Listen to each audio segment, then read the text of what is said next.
Welcome to this explainer. Today we're exploring a sacred katha that reveals what you might honestly call the ultimate spiritual shortcut authorized by the divine. We are unpacking the ancient and frankly fascinating lore of the Nirjala Ekadashi Vrat Katha. So let's just dive right into it. According to the traditional Hindu calendar, a single year contains exactly 24 Ekadashis. And, for the devout, observing an Ekadashi means undertaking a fast to cleanse the body and the soul. But let's be real, doing this twice a month, 24 times a year, that demands an immense amount of dedication, discipline, and sheer physical endurance. It's a massive, massive commitment to observe completely.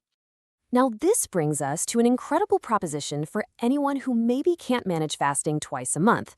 Think about it. Can you actually achieve the spiritual merit of all 24 fasts by observing just one single day? Well, the source material answers this with a resounding yes, but the story of exactly how this divine loophole came to be is truly captivating. Section 1. Bhimsen's Dilemma. Let's look at a legendary warrior's struggle. There's a pretty stark contrast happening right within Bhimsen's own family. On one hand, you have the other Pandavas, King Yudhishthira, Mother Kunti, Draupadi, Arjun, Nakul, and Sahadev. They all dutifully observe every single Ekadashi fast without fail, and they're constantly urging Bhimsen to just do the same. But then you have Bhimsen's reality. He possesses this intense, mythical fire in his belly, a digestive fire that makes it literally, physically impossible for him to tolerate hunger. If he doesn't eat, he suffers immensely. It's not a lack of willpower, it's biology. Feeling completely stuck and probably a bit misunderstood, Bhimsen approaches the immensely wise Maharishi Vyasa and just confesses his predicament. He tells him flat out, "I can worship and I can give charity, but I cannot stay without food."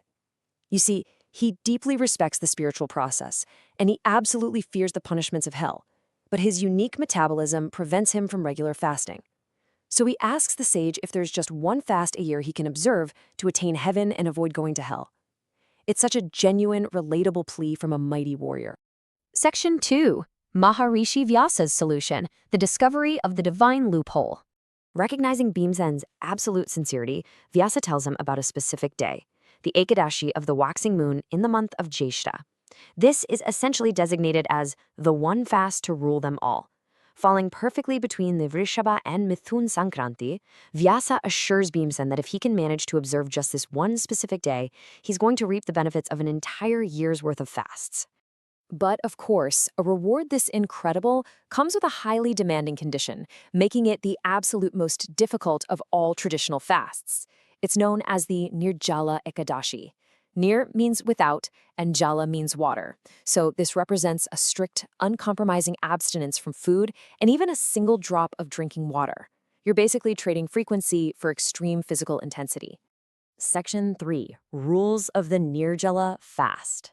We're talking total, strict abstinence. So how exactly does it work? The fast commences exactly at sunrise on the day of Ekadashi. From that moment, you must maintain strict abstinence from both food and water through the entire day and the entire night. The fast only concludes at sunrise the following day, which is known as Dwadashi.